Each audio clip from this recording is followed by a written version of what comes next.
Magandang araw sa inyong lahat sa pagpapatuloy ng ating kwento. Si Ron naman ay sarap na sarap sa ginawang pagtuka na iyon ni Pam. At ang bango-bango pa ni Pam. Galing din si Pam sa labas kaya napakabango at ang suot niya ngayon ay isang sundress na spaghetti ang strap. Nakita ang kanyang likod at ang taas ng kanyang dibdib.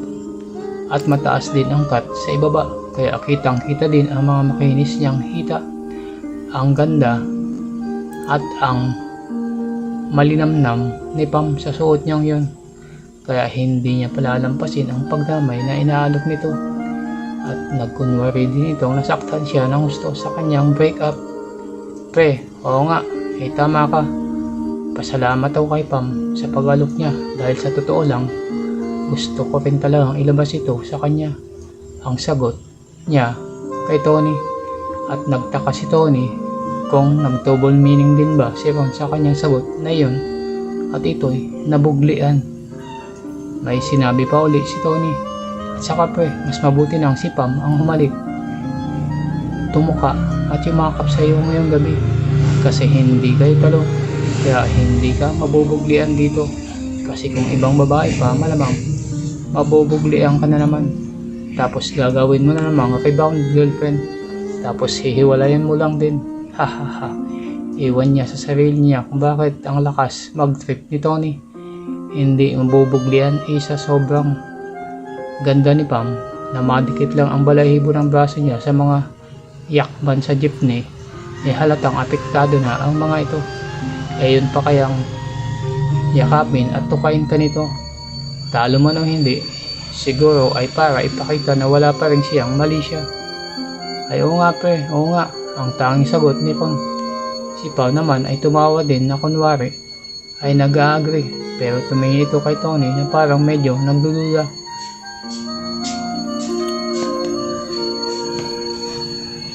Ngunit ilang sandali lang ay nakita niyang wala namang iba pang ibig pa ipakahulugan si Tony sa sinabi niyang iyon. Nagagalak siya na ganun nga ang tingin ni Tony dahil mas magiging komportable siya. Nadawayan si Ron ngayong gabi. Sinamahan muna ni Pam si Tony sa kanilang kwarto at sinabihan nito na pigilan nito si Ron sakaling makiapid away habang dinadamayan niya. Pagkatapos ay nagpaalam pa ito sa pangalawang pagkakataon kay Tony kung okay lang ba sa kanya. At gagawin niya yon para damayan si Ron. Okay lang din ang sagot ni Tony at lihim na napangiti sa ibinigay na dahilan ni Pam. Pagkatapos nito ay ngumiti si Pam at tinuka si Tony at excited lumakad pabalik sa sala at parang isang dalagang pinayagan ng ama na may kapag na mga tagdate. Paglabas niya ay pinatay una uli ni Tony ang ilaw ng kwarto at pumesto sa pintuan para sumilip. Nakaupo na rin sa kanilang sopa. Lumapit si Pam dito at sumampa sa sopa na nakaluhod ang posisyon at pumesto sa kanang gilid ni Ron. Pagkatapos ay sabik na tinuka ang binata. Si Ron naman ay inilis ng konti ang katawan para kay Pam at sinalubong din ang tuka nito. Pagkatapos ay tumigil si Pam at nagsimula ng tanungin si Ron tungkol sa pakipaghiwalay niya sa girlfriend niya. Sinagot naman siya ni Ron. Pagkatapos ng sagot niya ay tinuka uli niya si Pam. Sa mga susunod na sandali ay ganito ang nangyari. Magtatanong si Pam tapos sasagutin ni Ron tapos sila ay magtutukaan.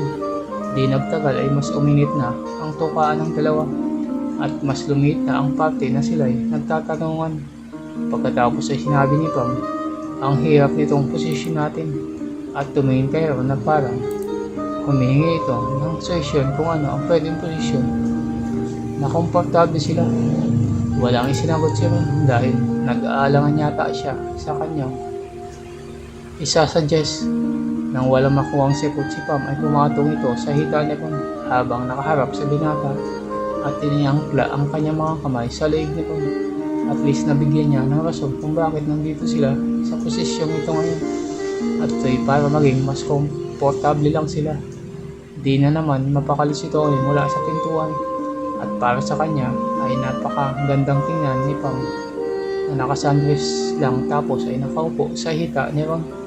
Sa kanyang obserbasyon ay medyo malayo ang pagkakaupo ni Pam doon sa batuta ni Ron kaya hindi ito nakapatong dito. Maging si Ron ay nabubuglian din sa ginawang iyon ni Pam. Sabado ng araw na yun kaya nakashorts lang si Ron.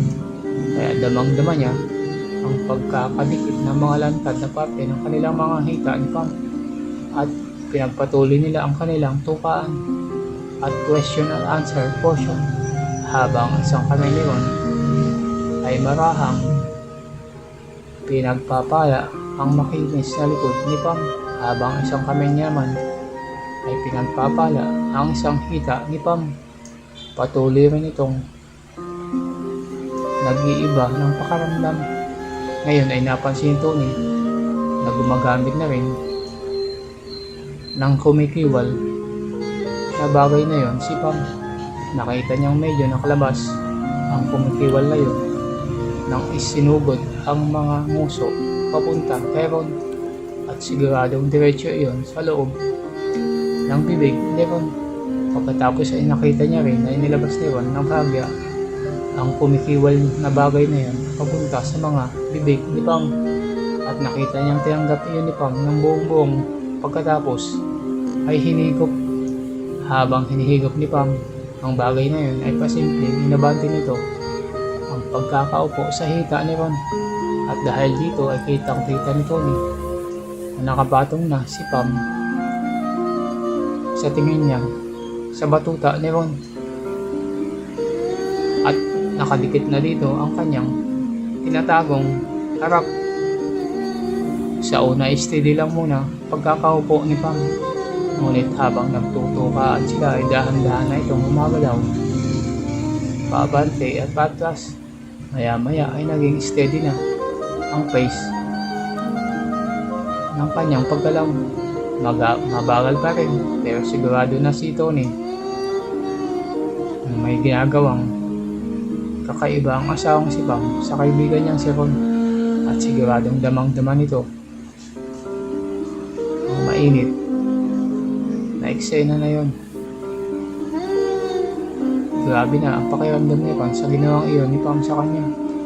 Habang tinutuka ang mga labi ni Pam ay binaba nito ang mga strap ng suot ni Pam patungo sa mga kamay nito at pinabayan ang bawat braso ni Pam para matanggal ang strap na yun sa mga kamay nito. Hindi naman tumutol si Pam at habang nakipagtukaan pa rin ay tiniklop nito ang kanyang mga braso upang ganap nga na matanggal ang strap mula sa pagkakasabit sa kanyang mga balikat. Sinibasig ng tuka ni Ron ang mga bagay na yun. Makakabundukan ni Pam ay maya-maya ay binaba nito ang parte ng suot ni Pam at tumatakip sa mga kabundukang yan at ganap na lalantad ang mga bundok. Pigil ang bulong ni Pam at dumadaing na ito. Ibinaba ng tuluyan ni Ron ang kanyang sundress hanggang sa kanyang bewang. Kaya litaw na litaw ang alundog ni Pam mula sa kanyang tiyan at pusod hanggang paitaas. Pagkatapos ay pinagtuloy lang ang dalawa saling-saling pagtutukan at question and answer tungkol sa breakup ni Ron at pati na ang paggalaw-galaw ni Pam ng dahan-dahan sa kanlungan ni Ron. Baka naman may third party ang tanong ni Pam habang todo pa rin ang ginagawang pagtuka ni Ron sa kanyang mga bundok. Wala naman pero nagsiselo siya pag kinakausap ko mga ex ko. Ang sagot ni Ron tapos ay pinagpatuloy uli ang ginagawang paghigop. Ayan, playboy ka kasi, sagot uli ni Pam. Maya-maya ay nag-iba na ang pakiramdam ni Ron nang hustos na ang ginagawang paggalaw ni Pam sa kanyang ibabaw. Gusto na nito matanggal ng tuluyan ang buong kasuotan ni Pam sa kanyang katawan. Pam, tanggalin mo na yan. Gusto ko nang makita ang buong katawan mo nang walang suot. Ang diretsong request niya kay Pam. Si Pam ay tumingin sa pintuan ng kwarto nila ni Tony at bahagyang nag-isip. Bogli na rin siya at mula sa pagkakadikit sa harap niya, sa harap ni Ron ay nadaman ito kung gaano ito kaigting at in-imagine kung ano ang feeling na nakadikit iyo sa kanyang kahubaran. Ngunit may tinakda siyang limit sa pakikiramay kay Ron. Dapat at tuka at yakap lang. Ngunit kung sabagay kanina niya pa nilampasan ang limit niyang yun, total naman nalampasan na, bakit hindi na lang kaya ituloy na hanggang dulo ang nasa isip ni Pam. Napilit hinihahanap na rason para tuluyan niyang tanggalin ang kanyang kasuotan. At saka isa pa, kanina ibinigay niya sa asawa niyang si Tony ang responsibilidad na pigilan siya sakali makirid away si Ron. So in a way ay kasalanan ito ni Tony dahil hindi siya bumaba galing sa kwarto para pigilan siya, at malamang ay nagnap muna ito o di kaya nag-computer. Patuloy niyang pagbigay ng rason sa kanyang isipan. Tumingin ito sa mga mata ni Ron at tinanong ito, sa tingin mo ba kapag tinanggal ko ang buong suot ko ay mas mabilis kang nakaka-recover? Sumagot naman si Ron ng oo naman siyempre. Nag-isip pa ng konti isipan. Pagkatapos ay ninintaan nito si Ron ng pilyang ngiti. Hinubad muna nito ang suot na t-shirt ni Ron. Nilasap muna ang mabuti ang kanyang mga mata, ang mga makikisig na dibdib at mga abs ni Ron. Pagkatapos ay ninitian ulit si Ron at iniupo ang ulo nito at tinuka at ginamitan ng kumikiwal ang dibdib ni Ron. Lumiyad ang ulo ni Ron sa nadamang kiliti sa pagsibasib iyon ni Pam sa kanyang dibdib. Mukhang binabalik ni Pam ngayon ang tebo sa mga pagsibasib niya ng mga halik sa mga buntok nito. Para kay Tony ay bugli na bugli din ito sa tanawin na ang kanyang asawa ay humihigop ng ibang dibdib ng lalaki, at kanina pa ito may ginagawang milagro at sinasabayan ang dalawa. Pagkatapos ay tumayo na si Pam.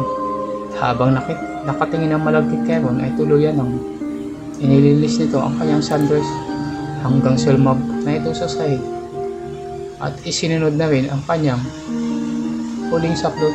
Ngayon ay ganap na uli siyang walang kasuotan sa harapan ni Ron. Hangang-hanga naman si Ron dito. Talagang ang ganda at ang puti at ang kinis ng kaibigan, ang asawa ng kaibigan niya. Tumingin si Ron sa pintuan ng kwarto ni na Tony, at nang makitang walang sinyalis na lalabas si Tony ay napagdesisyonan niya na hindi na siya magpapabitin katulad ng huli, at mangangahas siyang tirahin na si Pam ngayon.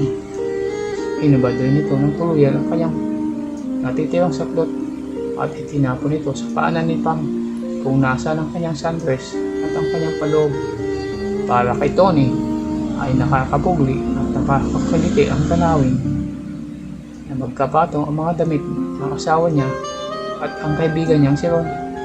Dahil sa simbolismong ipinakatig nito, gulat na gulat naman at hangang-hanga si Pam sa kanyang nasilayang batuta ni Ron na ngayon ay grabe, galit na galit, mataba at malaki. Bahagyang napaisip ito kung ano ang feeling kapag nasa loob niya ang bagay na yun, at kung magkakasya ba ito sa kanyang masikip na harap. Hanggang dito na lang muna ang ating kwento.